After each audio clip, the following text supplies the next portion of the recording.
नमस्कार, स्वागत है आपका। आपके साथ मैं हूं कंचन जैसवानी। ये सिर्फ जवाब नहीं था, ये था हिंद का इंतकाम। ये सिर्फ एक ऑपरेशन नहीं था, ये था ऑपरेशन सिंदूर। नारी शक्ति का ऐसा प्रहार जिसने आतंक की कमर तोड़ दी है। पहलगाम में बहा खून तो हिंदुस्तान चुप नहीं बैठा।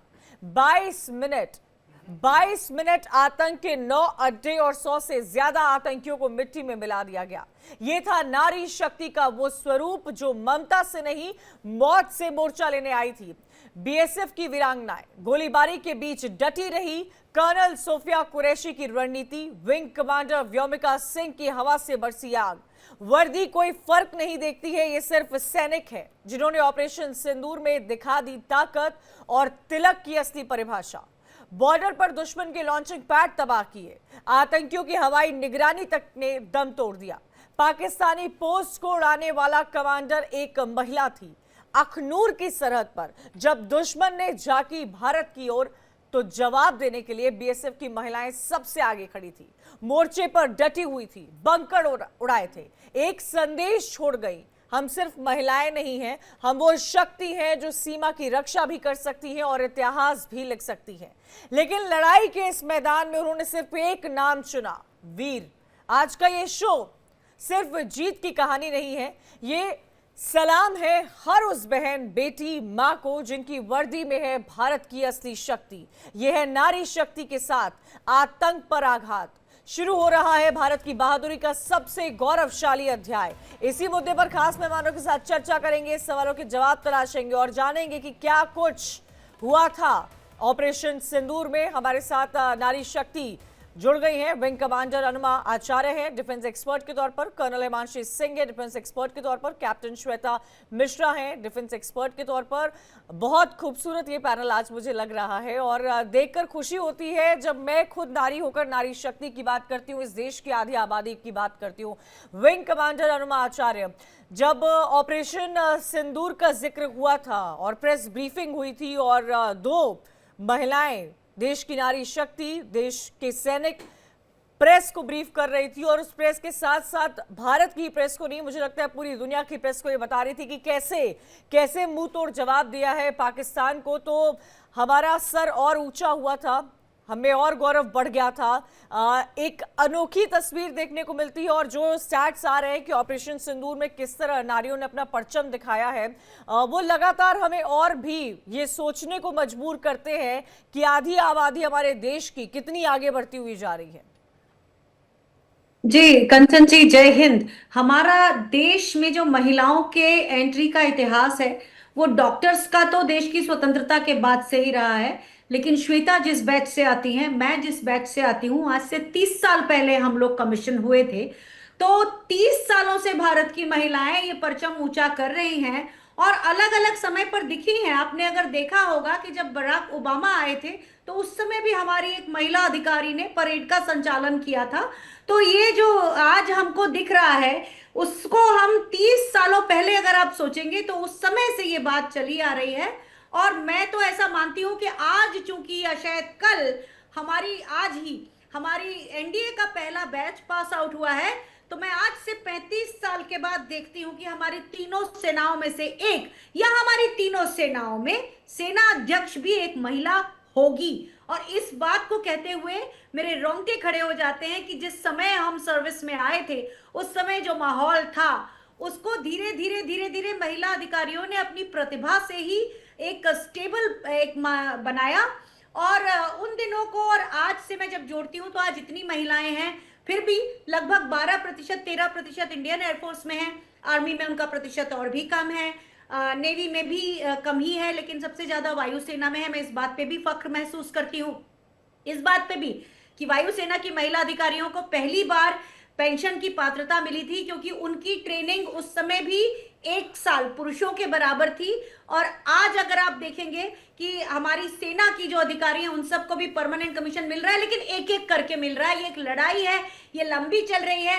हमें इसे देख के तो बहुत खुश होना चाहिए कि कर्नल सोफिया कुरैशी और विंग कमांडर व्योमिका सिंह ने प्रेस ब्रीफिंग की। उन्होंने जो पढ़ी लिखी हुई रिपोर्ट थी वो पढ़ी लोगों के सामने, और हमें अपनी महिला अधिकारियों पे फख्र एक बार दोबारा हुआ।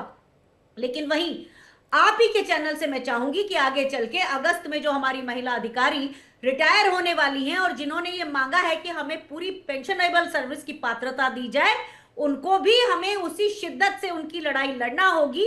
और तब हम मानेंगे कि हमारी देश की सेनाओं में महिलाओं को ना केवल एक्सेप्टेंस मिला है, उन्हें आगे बढ़ने की, प्रतिभा करने की और चीजों की उनको आगे रास्ता भी उनका खुलता चला जा रहा है। बिल्कुल। आपकी बात बहुत सही है। ऑपरेशन सिंदूर में उनका एक बहुत बड़ा रोल रहा है और पूरे देश ने हमारी कम से कम 2 महिला अधिकारियों को देखा है जिन्होंने हम सभी का प्रतिनिधित्व किया है और इस बात पर हमें बहुत गर्व है। जी। Colonel Himanshi Singh, national defence academy की जो फर्स्ट बैच है जिसकी शुरुआत 2022 में हुई थी, 30 तारीख को, 29 और 30 मई को उनकी पासिंग आउट परेड भी है। मुझे लगता है वो भी जो तस्वीर हमारे सामने आएगी वो भी अद्भुत होगी। 17 कैडेट्स है जिनका बैच इस बार हम देखेंगे और जिनको पासिंग आउट परेड में देखा जाएगा। एक अलग तस्वीर, क्योंकि आज से पहले कभी हुआ नहीं है, first time, first of its kind होगा कर्नल हिमांशी जब हम ये तस्वीर देखेंगे। मैं आपसे ये समझना चाहती हूँ, क्योंकि इस बात का जिक्र आप भी कर रही थी पहले, कि फर्क होता है आज की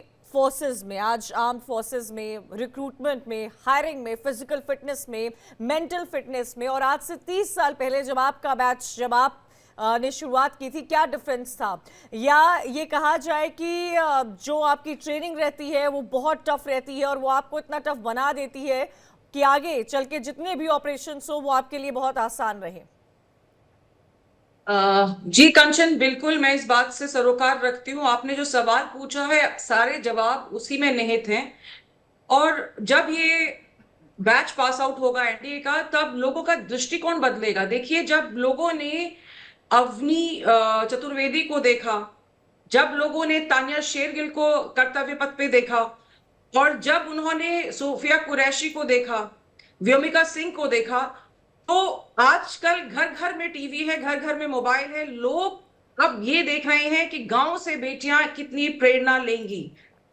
एनडीए का बैच आना यानी कि बहुत स्तर पर आर्मी में विमेन ऑफिसर्स को एक्सेप्ट कर लिया गया है, क्योंकि एनडीए एक बहुत बेसिक लेवल से ऑफिसर्स को लेता है। और जैसा मुझसे पहले अनुपमा मैम ने कहा कि आगे 35 साल में हम देख रहे हैं कि विमेन ऑफिसर्स जो हैं सीडीएस भी बनेंगी या तीनों सेनाओं की प्रमुख बनेंगी। तो ये तो एक शुरुआत हो जाएगी जब ये वुमेन ऑफिसर्स का बैच पास आउट होता है। देखिए, हमारे देश की सुप्रीम कमांडर श्रीमती द्रौपदी मुर्मू है, जो स्वयं एक महिला है। परसों हमारे प्रधानमंत्री जी करनी माता पे अपना माथा टेक के आशीर्वाद लेके आए हैं, जो कि योद्धाओं की माता है। तो महिलाएं अपना बहुत योगदान शुरू से भारत के रण क्षेत्र में दे रही हैं। और इस बार भी आप देखिए तो एयर डिफेंस में काफी वुमेन ऑफिसर्स थी जो इन्वॉल्व थी। एनटीआरओ में थी, रॉ में थी, बीएसएफ में थी।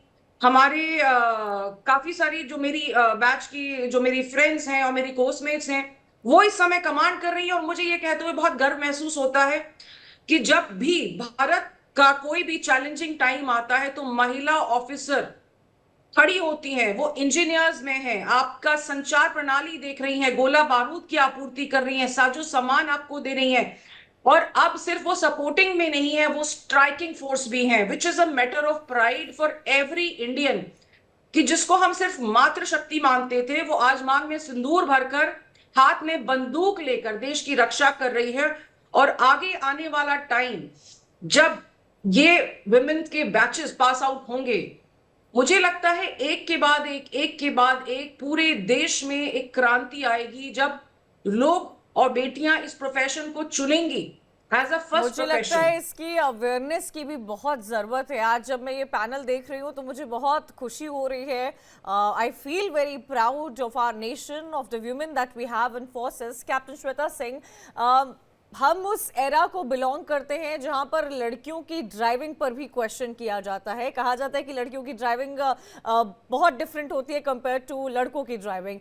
इन सब के बीच में हम उस देश की आधी आबादी हैं जो जिस देश की आर्म फोर्सेस एयरफोर्स में महिलाएं फाइटर जेट्स चलाती हैं, जिस देश की आधी आबादी जो है वो आर्म फोर्सेस में बॉर्डर पर तैनात है, जिस देश की आधी आबादी प्रेस के सामने ये बताती है कि ऑपरेशन सिंदूर का अंजाम क्या था, कैसे पाकिस्तान में जाके उनकी 9 टेरर अड्डों को पूरी तरह से ध्वस्त किया था। यही वो देश है जहां पर लगातार महिलाओं की कितनी ऊंची ऊंची बातें हैं, जो इमारतें हैं वो लिखी गई हैं, जो बातें हैं वो कही गई है, जो हम लगातार कैप्टन श्वेता मिश्रा देखते आए हैं। कंचन जी, बहुत ही शानदार समय है। ये समय है महिलाओं का भारतीय सेनाओं में भर्ती होने का, क्योंकि इतना सम्मान और इतना गौरव जो प्राप्त हो रहा है, इतना रिकॉग्निशन जो मिल रहा है महिलाओं को, ऐसा पहले कभी नहीं हुआ। तो ऑपरेशन सिंदूर एक टर्निंग पॉइंट है जहां से महिलाओं को रिकॉग्निशन मिला। पूरे देश ने देखा कि कैसे वो कंट्रीब्यूट कर सकती हैं इंडिया के डिफेंस के लिए, और ये सिर्फ इंडिया के लिए नहीं, पूरी वर्ल्ड के लिए एक डिफाइनिंग मोमेंट है। क्योंकि इस तरह का इवेंट जब दो न्यूक्लियर नेशंस में आपस में युद्ध हुआ हो, और उस युद्ध में एक्चुअली क्या हुआ इसको डिस्क्राइब करने के लिए भारत ने 2 महिला अधिकारियों को चुना, और वो पूरे देश को बता रही थी कि क्या हुआ ऑपरेशन सिंदूर में। तो ये बहुत ही जबरदस्त मोमेंट था, और ये बहुत ही मोटिवेटिंग मोमेंट था देश की लड़कियों के लिए, जो देख रही थी कि इतना जबरदस्त काम महिलाएं कर सकती हैं। देश की आधी आबादी नहीं, अभी कुछ परसेंटेज महिलाएं हैं जो इंडिया के डिफेंस फोर्सेस में हैं। और मैं अपने टाइम से अगर कैलकुलेट करती हूँ कंचन जी, जो पहला बैच था, एक 4 एसएससी बैच हुआ करता था 1944 में, इंडियन एयरफोर्स में एयर ट्रैफिक कंट्रोलर के लिए चयनित हुई थी महिलाएं, और उनमें से मैं भी एक थी। लेकिन एयरफोर्स के उस समय एयरफोर्स का इंफ्रास्ट्रक्चर रेडी नहीं था, इसीलिए उस समय एयरफोर्स ज्वाइन नहीं करके फिर मुझे आर्मी ज्वाइन करना पड़ा था।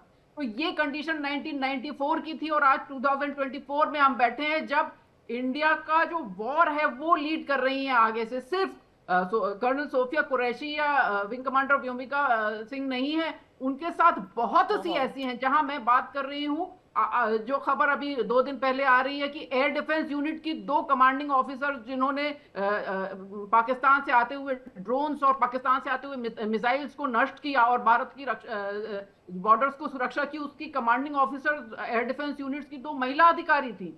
जो मैं बात कर रही हूँ एएससी जो यूनिट्स होती हैं, जो आर्मी ऑर्डिनेंस कोर की यूनिट होती हैं, जो लॉजिस्टिक्स सप्लाई करती हैं बॉर्डर पर, जो यूनिट्स तैनात हैं, उनकी कमांडिंग ऑफिसर महिला अधिकारी हैं, कर्नल्स हैं। और ऐसी 1-2 नहीं, बहुत सी ऐसी कर्नल्स हैं जो ऑपरेशनल ड्यूटी सिंदूर में किया और अपने एक एग्जाम्पल सेट किया। और ये एग्जाम्पल सिर्फ इंडिया के लिए और इंडियन पॉपुलेशन के लिए नहीं, मुझे ये भी लगता है कि ये एग्जाम्पल आज हमारे देश के बहुत युवाओं को इंस्पायर कर रहा होगा। और अरुमा आचार्य, जो आज युवा हमारा शो देख रहे होंगे, वो ये सोचते होंगे कि कहीं ना कहीं लोगों के मन में जरूर, जब ये तमाम ऑपरेशन सिंदूर की बातें सामने आ रही थी, तो उनके मन में, हमारे देश के युवा में एक जज्बा था, और वो लगातार ये देखकर हैरान हो रहा था कि हमारे देश का एयर डिफेंस सिस्टम कितना सशक्त है, हमारे देश की महिलाएं एयर डिफेंस को किस तरह से आगे बढ़ा रही है, और कैसे मीडिया के सामने आकर ऑपरेशन सिंदूर में क्या कुछ हुआ उसकी जानकारी दे रही है। अरुमा आचार्य जी, क्योंकि इस वक्त देश में एक सेंटिमेंट है, पाकिस्तान के अगेंस्ट तमाम तरह की बातें हैं, युवा तरह तरह की बातें बोलते हैं, मुझे लगता है आज वो वक्त आ गया है जब हमें लोगों को जागरूक भी करना चाहिए कि महिलाओं को आर्म्ड फोर्सेस में आगे लेकर आओ, महिलाओं को एयरफोर्स ज्वाइन करना चाहिए, महिलाओं को इंडियन नेवी ज्वाइन करनी चाहिए, महिलाओं को इंडियन आर्मी ज्वाइन करनी चाहिए। अगर आप बताना चाहें, जो तमाम युवा हमारे शो देख रहे होंगे उनके लिए, कि क्या प्रोसेस होता है, क्या क्राइटेरिया होती है, किस चीज की उनको पढ़ाई करनी चाहिए, क्या तैयारी करनी चाहिए जिनको आर्म फोर्सेस ज्वाइन करनी हो।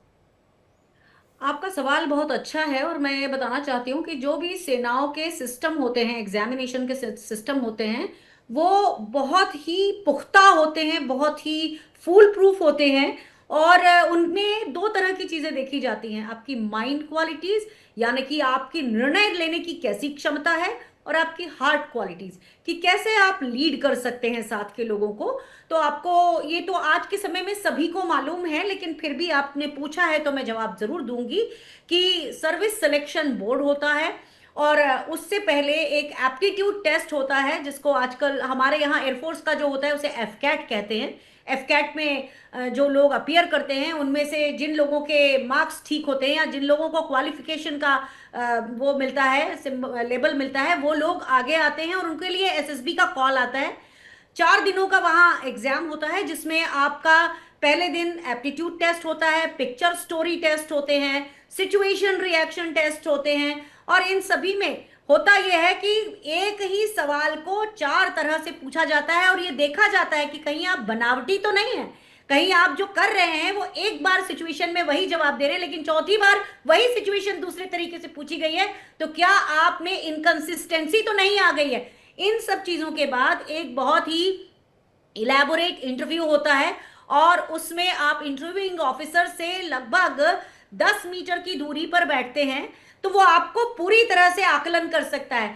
तो सेनाएं ये इंश्योर करती हैं कि हमारा ऑफिसर ना केवल जांबाज हो, उसके अंदर निर्णय की क्षमता तो हो ही, लेकिन साथ में वो अपने लोगों के प्रति संवेदनशील भी हो। यहाँ जो तीनों महिला अधिकारी हैं उनके बारे में एक चीज बोलना चाहूंगी खुद को मिला के, कि हमारा इमोशनल कोशिएंट बहुत शानदार होता है। इसीलिए आज के समय में जो हमारे मातहत हैं वो लोग हम पर ज्यादा भरोसा करते हैं, क्योंकि वो हमसे अपनी बातें भी शेयर कर सकते हैं, उनको ह्यूमन एलिमेंट ज्यादा मिलता है। तो इस लिहाज से महिलाएं पुरुषों से बेहतर कर रही हैं, लेकिन कुछ बातें आपको ये भी बताना जरूरी है कि केवल हम एक जिंगोइज्म इसके साथ ना जोड़ें, महिलाएं आज भी प्रॉब्लम फेस कर रही हैं। हमारे देश के एक जनरल साहब ने एक चिट्ठी लीक कर दी, और उसने कहा कि ये महिला कमांडिंग ऑफिसर जो हैं ये अपना रिस्पेक्ट डिमांड कर रही हैं। तो भाई अगर आप उनको नॉर्मली ये रिस्पेक्ट नहीं देंगे तो वो डिमांड करेंगी, क्योंकि ये पुरुष अधिकारियों को बिल्कुल औचक मिलता है, बिना मांगे मिलता है। तो आज श्वेता मिश्रा ने बहुत अच्छी बात कही कि ऑर्डिनेंस कोर की कमांडिंग ऑफिसर एक महिला है, और मुझे भी इस पर बहुत गर्व है, लेकिन महिलाओं के रास्ते के कांटे अभी भी खत्म नहीं हुए हैं। एक्सेप्टेंस जहां पर पूरे देश का मिला है, वहां पर सेना के अंदर कुछ छोटी छोटी चीजें हैं, लेकिन हमारी महिलाएं इन सब ऑड्स को ब्रेव करती हुई आगे बढ़ी हैं, 30 सालों में बहुत आगे आई हैं, और आगे आने वाले समय में भी हम, जैसे मैंने कहा कि आज से 30-35 साल में हमारी तीनों सेनाओं में, या कम से कम एक सेना में हमारी सेना अध्यक्ष एक महिला अधिकारी जरूर होगी। और मैं इसके साथ चाहती हूं, मैं बोलूं आमीन और आप कहें सुम्मा आमीन, ये बहुत जरूरी है। कर्नल हिमांशी सिंह, क्योंकि जब भी बात हम महिलाओं की होती है तो कहते हैं ना कि हम महिलाएं कैसे मल्टीटास्क कर लेते हैं।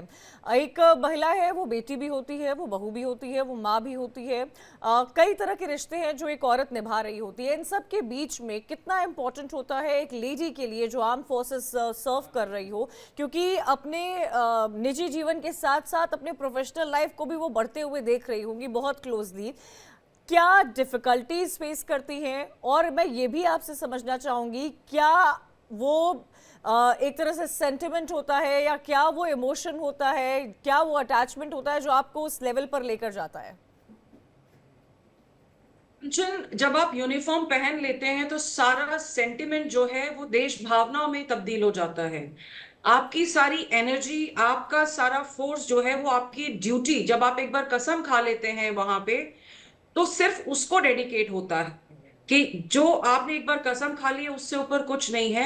हम जो तीनों यहाँ पे ऑफिसर बैठे हुए हैं, हम तीनों को पता है कि हमने बहुत चैलेंजेस अपने बच्चों को रेज करने में, अपने रिश्तों को थामे रखने में, अपने स्वास्थ्य का ख्याल रखने में, अपनी मेंटल हेल्थ का ख्याल रखने में, दूसरों को साथ में एम्पैथी से समझने में कितना समय डाला है।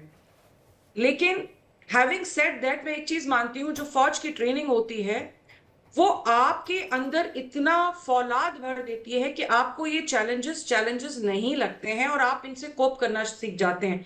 जैसे हम जिस समय से हैं वहां पे, मैंने पिछली बार भी एक चैनल पे बताया था, मैटरनिटी लीव तक का प्रावधान नहीं था, तो हम लोगों ने उसके लिए भी सेरेमोनियल एंड वेलफेयर जो हमारा होता है उनसे बात की, और वो आया। हम लोगों ने तो जो बच्चे हैं अपने एनुअल लीव में पैदा किए, तब तो मैटरनिटी लीव या सीसीएस वगैरह का कोई प्रावधान नहीं होता, तो ये रियल चैलेंजेस थे। और उसके अलावा कहीं पे भी टॉयलेट्स की सुविधा नहीं थी, क्योंकि वो अवचेतना नहीं थी, उनको पता ही नहीं था कि लेडीज आएंगी तो they need different kind of infrastructure. फिर लेकिन क्योंकि आप जिस चेयर पे बैठते हो, वो ड्यूटीज, रोल्स एंड रिस्पॉन्सिबिलिटी आपकी बराबर होती है मेल ऑफिसर्स के, तो वहां पे कोई कॉम्प्रोमाइज नहीं था। आप सुबह से जो आपका फिजिकल यूनिट का जो भी टेस्ट है वो आपका बराबर था, शाम तक की आपकी जो भी परेड्स हैं उनपे आपकी हाजिरी लाजमी थी। लेकिन उसके बावजूद जो आपके जवान हैं, या जो आपके साथ के ऑफिसर हैं, या आपके जो सीनियर्स हैं, वो एक चीज देखते हैं कि आप कितने कमिटेड हैं to your duty. And once they know you are excellent, तो फिर वो जेंडर मायने नहीं रखता, because actually excellence has no gender, and most of the work which women do, they do it with empathy. और कुछ दिन पहले हमारी आर्मी चीफ का भी एक मैंने इंटरव्यू देखा था जिसमें ही said women bring lot of multitasking and empathy. ये खुद आर्मी चीफ के वर्ड हैं, which is I think अब वो ये चीज I think पूरी फौज जो है रिकॉग्नाइज कर रही है कि when women are there, they are not just made up of steel, they are not just multitasker, but they give you the best result when required. हमको आप चैलेंज दीजिए, any women officer, she will deliver you the best result. और यही इस operation के दौरान हुआ है. देखिए रॉ में, एनटीआरओ में, बीएसएफ में, जैसा आपने खुद कहा, एडी का जो कमांड है, ये सारे बहुत इंपॉर्टेंट है. और एडी तो जिसने आप देखिए ना, कहीं से भी S-400 हो या आपका जमीनी मार हो, किसी एक भी जगह से पाकिस्तानी गोला बारूद को अंदर नहीं आने दिया. बहुत ही कम ऐसी चीजें हुई हैं जिससे हमें लगे हमारे लोग हताहत हुए. और इनकी कमांडिंग ऑफिसर कौन थी? Lady officers. पूरे देश को अब इस चीज पे यकीन आ गया है. इसीलिए हम इस बात पर चर्चा भी कर रहे हैं कि हमारे देश में आर्म फोर्सेस में जो लेडीज़ हैं, इंडियन एयरफोर्स में, इंडियन आर्मी में, इंडियन नेवी में, उन्होंने क्या परचम लहराया है. हम कितने गौरवान्वित महसूस कर रहे हैं, क्योंकि मुझे नहीं लगता कि इससे पहले हमारे साथ स्टूडियो में डॉक्टर सांत्वना श्रीकांत भी हैं, सोशल एक्टिविस्ट है, वो भी जुड़ गई हैं. उनका भी मैं रुख करना चाहूँगी और मैं उनका स्टेटमेंट भी लेना चाहूँगी. डॉक्टर सांत्वना, हम लोग तो ऑपरेशन सिंदूर जैसे जैसे अपडेट्स आ रहे थे वैसे वैसे लगातार दिन रात एक करके लगे हुए थे, कवरेज कर रहे थे, देख रहे थे क्या अपडेट आ रहा है क्या नहीं अपडेट आ रहे हैं. मुझे लगता है मैं आपसे एज अ व्यूअर के तौर पर पूछना चाहूंगी, जब आप व्यू कर रही थी और आप देख रही थी और आप एक के बाद एक तमाम, चाहे आप सोशल मीडिया प्लेटफॉर्म्स हो, एक्स पर लोगों के रिएक्शंस देख रही हो, या प्रेस ब्रीफिंग जो मिनिस्ट्री की तरफ से की जा रही थी वो देख रही हूँ, या इंटरनेशनल लेवल पर जो इंडिया के बारे में, भारत के बारे में लिखा जा रहा था आप वो पढ़ रही हूँ, या जो हमारे मीडिया ऑर्गेनाइजेशंस हमारी देश की महिलाओं के बारे में, जो आर्मी ऑफिसर्स हैं जिन्होंने प्रेस ब्रीफिंग दी थी और किस तरह पाकिस्तान को उनके 9 टेरर स्ट्राइक्स को पूरी तरह ध्वस्त किया, उसके बारे में जानकारी दे रही थी. As a viewer, how were you feeling? एक बात कहूँगी कि तेरे माथे पे ये आंचल बहुत ही खूब है, लेकिन तू इस आंचल को एक परचम बना लेती तो अच्छा था. तो इस ऑपरेशन सिंदूर में हमने देखा कि महिलाओं ने किस तरह अपने आंचल को परचम बनाया है, किस तरह अपना झंडा बुलंद किया है, किस तरह, अभी हम कर्नल हिमांशी को सुन रहे थे कि किस तरह महिलाओं ने ये मैनेजमेंट करके इस ऑपरेशन को फलित किया है. तो ये बहुत इंपॉर्टेंट था इस ऑपरेशन सिंदूर में कि महिलाओं पर जब मैनेजमेंट दिया जाता है तो वो कितने अच्छे से परफॉर्म करती है, कितना सिंक्रोनाइज वे में चीज़ें हुई और बहुत ही जल्दी हमें, मतलब 7 तारीख की घटना है और कितनी जल्दी हमें ये रिजल्ट देखने को मिल गया. तो सबसे पहले नारी शक्ति को सलाम. दूसरा, एज अ व्यूअर मैंने कहा ना कि बहुत ही अच्छा ये देखने को मिला कि ये अच्छे से स्ट्रेटेजी बनाई गई थी. इस चीज़ की स्ट्रेटेजी अच्छी थी, इसलिए सिंक्रोनाइजेशन हुआ. हम जो भी दुश्मन के अड्डे थे, मतलब जो आतंकवादी अड्डे थे, उन पे अटैक किया गया. और ऐसे देखिए, हम पाकिस्तान को भी देख रहे थे, वो उनके अटैक जो हो रहे थे कहीं भी हो रहे थे और उनको भी मार गिराया गया. तो ये सिंक्रोनाइजेशन स्ट्रैटेजी बहुत महत्वपूर्ण थी और वो फलित इसलिए हो पाए क्योंकि विमेंस का इन्वॉल्वमेंट था. डेफिनेटली. और इसी को लेकर देखिए हर तरफ से यही आवाज़ उठ रही है कि किस तरह से वुमेन्स का इन्वॉल्वमेंट रहा है और क्या रिजल्ट हमें देखने को मिला. कर्नल हिमांशु, मैं ये भी आपसे समझना चाहूँगी कि फिजिकल फिटनेस तो आर्म फोर्सेस में इंपॉर्टेंट होती ही होती है, मेंटल फिटनेस कितनी इंपॉर्टेंट होती है, क्या क्राइटेरियाज होते हो? फिजिकल फिटनेस पर तो मैंने हमेशा कहा है, आप किसी भी फोरम पर क्यों नहीं हो, किसी भी प्रोफेशन में क्यों नहीं हो, आपको सबसे ज़्यादा फिजिकल फिटनेस का ध्यान रखना चाहिए. बट क्योंकि आप लोगों की कंडीशंस बहुत अलग होती हैं, आप लोग बॉर्डर पर होते हैं, आप लोग कई ऐसी चीज़ें हैं जिस चीज़ की एक देश के नॉर्मल सिविलियन को जानकारी नहीं होती, आप उससे फाइट कर रहे होते हैं. ऐसे मौकों पर अपने आप को मेंटली फिट कैसे रखते हैं? What keeps you going, what motivates you all? Kanchan ji, I have been a part of Kargil operations also, जो हमने 1999 में किया था. And for 6 months we were in total jungle on the borders of Pakistan. और तब वो एक समय ऐसा था जब टेलीफोन्स की सुविधा भी नहीं होती थी. आप अपनी यूनिट के साथ डटे हुए हो, साजो सामान प्रोवाइड कर रहे हो और round the clock you are working. लेकिन फौज की जो ट्रेनिंग होती है उसमें इंड्योरेंस आपको इतना देते हैं कि वो आपको मेंटली बहुत टफ कर देता है, क्योंकि ट्रेनिंग बहुत चैलेंजिंग होती है।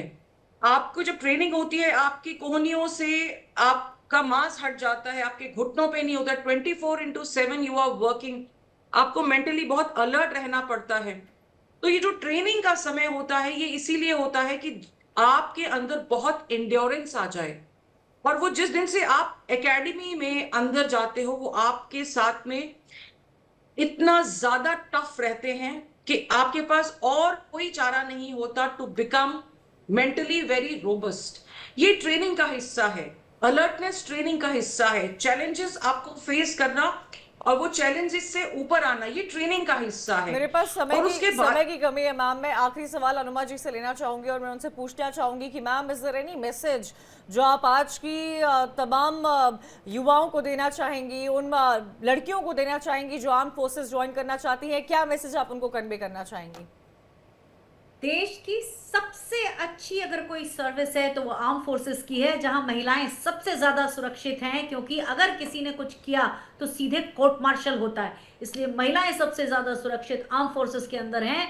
जरूर इसके साथ जुड़िए, पूरी जिंदगी फिट रहेंगे, पूरी जिंदगी एनर्जी में रहेंगे और अपने देश को सबसे ज्यादा प्यार करेंगे तो आपको सम्मान भी मिलेगा, आपको एक सुरक्षित नौकरी भी मिलेगी और ऐसी चीज जिसके साथ पूरा देश आपको बहुत गर्व से देखेगा। इन सर्विसेज को जरूर ज्वाइन करिए और अपने अंदर वो काबिलियत लाइए जो हमारी सेनाएं कहती हैं, do you have it in you, या touch the sky with glory. तो उस तरह का काम करके दिखाइए, आपको बहुत अच्छा लगेगा, खुद को बहुत अच्छा लगेगा और आपके परिवार को आपके ऊपर और भी ज्यादा थैंक यू गर्व। So much ma'am. समय की कमी है, बहुत अच्छा लगा आप लोगों से बात करके और ये समझकर मुझे लगता है आज जो व्यूअर्स हमें सुन रहे होंगे और देख रहे होंगे उनके मन में ये इंस्पिरेशन ज़रूर आया होगा।